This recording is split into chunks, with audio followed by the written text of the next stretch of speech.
నమస్తే సార్. మనం రాజ్ తరుణ్ లావణ్య కేసు ఇప్పటివరకు కూడా ఒక కొలిక్కి రాలేదు. మొన్న విన్నాం లావణ్య ఆత్మహత్య ప్రయత్నం చేసింది. దాని తర్వాత కొంతమంది అడ్వకేట్స్ అందరూ కూడా కౌన్సిలింగ్ ఇచ్చి తనని కాపాడారని చెప్పేసి. రీసెంట్గా ఒక వార్త వెలుగులోకి వచ్చింది, రాజ్ తరుణ్ కూడా ఆత్మహత్య చేసుకోవడానికి ప్రయత్నించాడని చెప్పేసి. అది ఎంతవరకు వాస్తవం? ఇంతకుముందు ఏంటంటే ఈ భార్యాభర్తలు కావచ్చు, లేకపోతే అమ్మాయి అబ్బాయి రిలేషన్షిప్స్ గొడవలు అనేవి అనాది కాలం నుంచి ఉంది, కొత్తగా ఇప్పుడు వచ్చింది కాదు. కాకపోతే ఇవాళ ఉన్న మీడియా రీత్యా ఏమైందంటే ప్రైవేట్ అనేది లేదు ఎవరికి. పర్సనల్ ఈజ్ పొలిటికల్ అని మామూలుగా ఫెమినిస్టులు అంటుంటారు, కానీ ఇవాళ అది అందరికీ వర్తిస్తుంది. ఎవరికి ప్రైవసీ అనేది పోయింది అనమాట. సో మనల్ని ఎవరో ఒకరు అబ్జర్వ్ చేస్తుంటారు, మనం పబ్లిక్లో ఉన్నట్టే బిహేవ్ చేయాలి తప్ప మనకేదో ప్రైవసీ ఉంది, మనం మన ఫోన్లో చూసుకుంటున్నాం కదా అనుకుంటే కుదరదు. సెల్ ఫోన్ ఉందంటేనే నీకు ప్రైవసీ లేదు, నువ్వు బయటకు వస్తే నీ కెమెరాలు ఉంటాయి.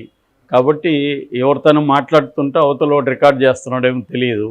కాబట్టి ఎక్కడా ఇప్పుడు ప్రైవసీ అనేది లేదు.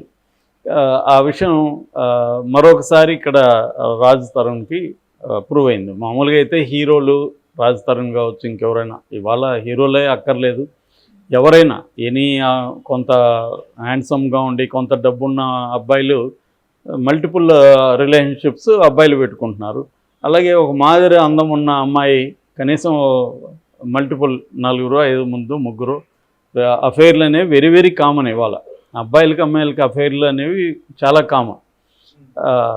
సో అలాగా అతను పబ్లిక్ లైఫ్లో ఉన్నాడు, సినిమా హీరో, కాబట్టి అతనికి ఉండడంలో పెద్ద ఆశ్చర్యం లేదు. అయితే ఇక్కడ లావణ్య ఇష్యూలో ఏం జరిగిందంటే, లావణ్య అనే అమ్మాయి చాలా అర్లీగా అంటే 2014 ఆ ప్రాంతంలో అతని కెరీర్ పెద్దగా సక్సెస్ కానప్పుడే తనతో ఉండడం, వీళ్ళిద్దరూ సహజీవనం అయితే చేశారనేది మాత్రం క్లియర్. అయితే పెళ్లి జరిగిందా లేదనేది క్లియర్గా లేదు. ఎందుకంటే పెళ్లి జరిగినట్టుగా ఆధారాలు ఏమన్నా ఉంటే అది లీగల్గా కోర్టులో తేలుతుంది. సహజీవనం చేసినా కూడా పెళ్లితో ఈక్వలెంట్ అనేది సుప్రీంకోర్టు చెప్పాయి. సో ఫామ్ ఇక్కడ ఇంపార్టెంట్ కాదు, పెళ్ళి కాదు. వీళ్ళిద్దరూ అయితే కలిసి కొంతకాలం ఉన్నారు. ఉన్న తర్వాత మనకి అర్థమైంది ఏంటంటే ఏదో మొత్తానికి ఇద్దరి మధ్య ఇబ్బందులు వచ్చి అతను బ్రేకప్ చెప్పాడు. ఈ అమ్మాయి బ్రేకప్ చెప్పలేదు. ఈ అమ్మాయికి అతనికి కావాలి, కానీ అతనికి ఈ అమ్మాయి అవసరం లేదు. కారణాలు ఏవనేది పక్కన పెడదాం, అవసరం లేదు. బ్రేకప్ చెప్పాడు. బ్రేకప్ చెప్పినప్పుడు అతనికి వేరే అమ్మాయిలతో అఫైర్లు ఉండొచ్చు, అది వాళ్ళ ఇష్టం. అతను 10 మందితో పెట్టుకుంటే ఆ 10 మంది అమ్మాయిలు ఇష్టం తప్ప మనకేం సంబంధం లేదు, వేరే వాళ్ళకి ఏం సంబంధం లేదు. అది అతని ఇష్టం. వాళ్ళు కాన్సెంటింగ్ అడల్ట్స్ అనే వాళ్ళ మధ్య సెక్స్ అనేది నేరం కాదని సుప్రీంకోర్టు అనేకసార్లు చెప్పింది. అంటే ఇద్దరు అడల్ట్స్గా ఉన్నప్పుడు ఒక అమ్మాయి కావచ్చు, అబ్బాయే కావచ్చు, అమ్మాయి కావచ్చు, అంటే సేమ్ జెండర్ కావచ్చు, హెటరో కావచ్చు, ఎలాగైనా.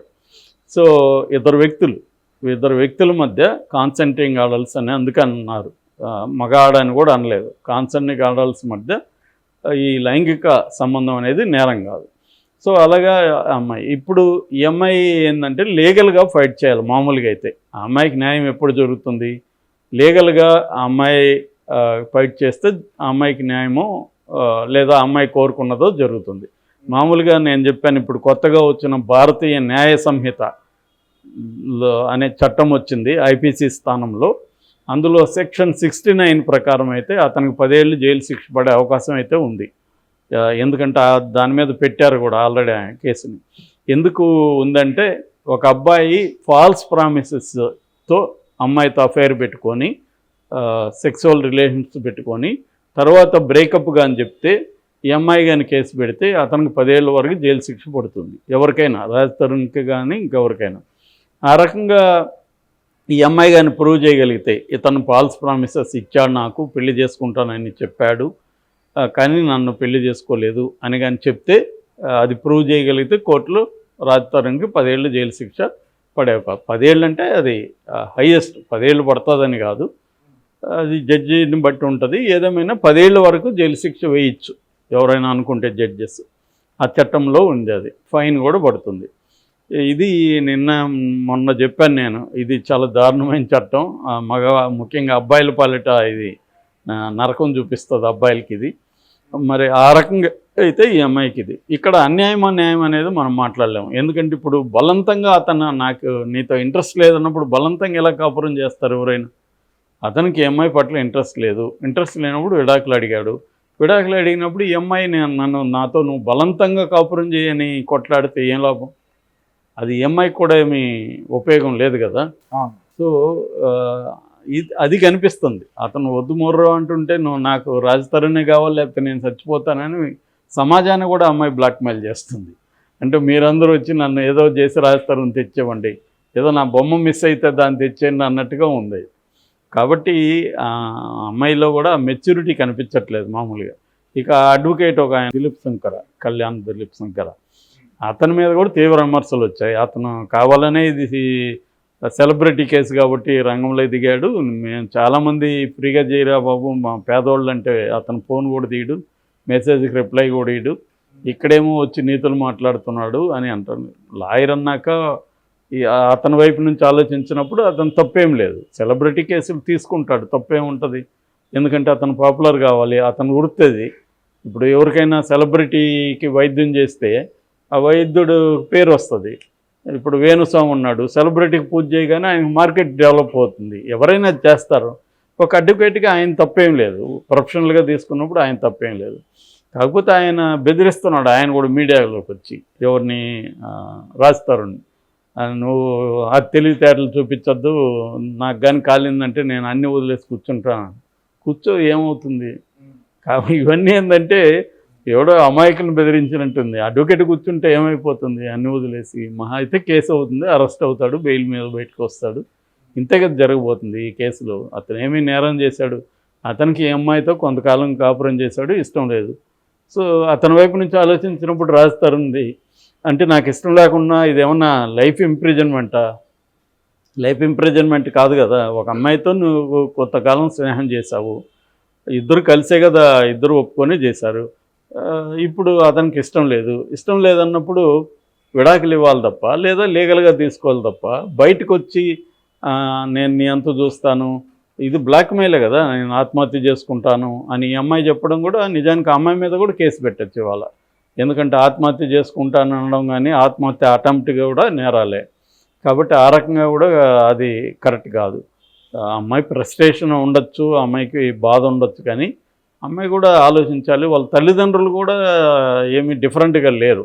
సో అయితే ఈ కాంటెక్స్లో మొన్న అమ్మాయి ఆత్మహత్య చేసుకుంటానే అదొక డ్రామా నడిచింది, అది కూడా విచిత్రంగానే ఉంది. లాయర్ ఇమ్మీడియట్గా మీడియాకి చెప్పడం ఇవేదో జరిగింది. ఇప్పుడు రివర్స్లో రాజతరుణ్ కూడా ఆత్మహత్య చేసుకోవడానికి ప్రయత్నించడానని ఒక వార్త వైరల్ వస్తుంది. సో ఆ వార్త ఏంటంటే తీరా వార్త చూస్తే అది ఇప్పటి ఆత్మహత్య అటెంప్ట్ కాదు అది. అంటే ఇప్పుడు ఎలాగుంటుందంటే ఒక న్యూస్ బయటకు వస్తే దాని చుట్టూ రకరకాల కల్పనలు, గాసిపులు, రూమర్లు బయటకు వచ్చేస్తాయి. ఏది రూమరు ఏది వాస్తవం అనేది తెలుసుకునేది కూడా చాలా కష్టం మనకి. అందువల్ల మనం తెలుసుకోకుండా దాన్ని వ్యాఖ్యానించలేం. కానీ ఈ వార్తలో ఏం జరిగిందనేది చూస్తే రాజతరుణ్ కరోనా టైంలో ఆత్మహత్య చేసుకోవాలనుకున్నాడంట, లాక్డౌన్ పీరియడ్లో. ఎందుకంటే అతను ఒంటరిగా ఉన్నాడంట, వాళ్ళ బంధువులంతా వాళ్ళ అమ్మ నాన్న వాళ్ళందరూ గోవాలో ఇరుక్కున్నారు లాక్డౌన్ టైంలో. ఇతను ఒంటరిగా ఉన్నప్పుడు పిచ్చి ఎక్కింది, ఫ్రెండ్కి ఫోన్ చేసి చెప్పాడు నాకు ఆత్మహత్య చేసుకోవాలనిపిస్తుంది అంటే నేను వెళ్ళి తీసుకొచ్చాను, అతను మా దగ్గర పెట్టుకున్నాను, మా ఇంట్లో పిల్లలంతా ఉన్నారు వాళ్ళతో ఆడుకుంటా అతను టైంపాస్ చేశాడు 3 నెలలు, అందువల్ల అతను బతికాడని అతను ఏదో చెప్పాడు. మామూలుగానే మనకు ఎవడన్నా ఫోన్ చేస్తే పిచ్చెక్కుతుంది గురు, ఆత్మహత్య చేసుకుందాం అనిపిస్తుంది అంటాం అనుకో, అంత మాత్రాన సీరియస్గా ఆత్మహత్య అటెంప్ట్ కాదు కదా అది. కరోనా టైంలో అందరికీ అలాగా చాలామందికి పిచ్చెక్కింది, ఎవరిని కలవకూడదు, ఇళ్ళల్లో ఉండాలి. అలాగే ఒంటరిగా ఉండే వాళ్ళకి చాలామందికి అది హారిబుల్గా ఉంటుంది.